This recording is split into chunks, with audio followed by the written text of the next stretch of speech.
Welcome friends. இன்றைக்கி நம்ம வீட்டில் என்ன சமையல்னு பார்க்கலாம். இது வந்து இட்லி, தக்காளி குழம்பு.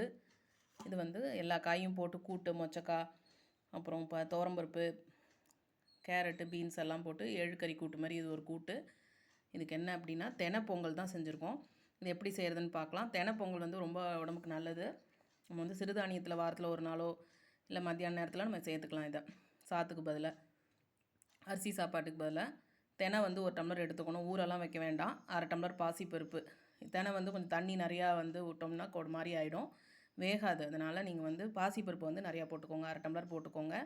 ஒரு டம்ளர் தெனைக்கு அரை டம்ளர் பாசிப்பருப்பு போட்டு ஒரு 4 டம்ளர் விட்டு வேக வச்சுக்கோங்க. தண்ணி விட்டு குக்கரில் ஒரு 5-6 விசில் விட்டு வேக வச்சுட்டு நெய்யில் வந்து தாளிச்சுக்கோங்க. உப்பு போட்டுக்கோங்க ஃபஸ்ட்டே.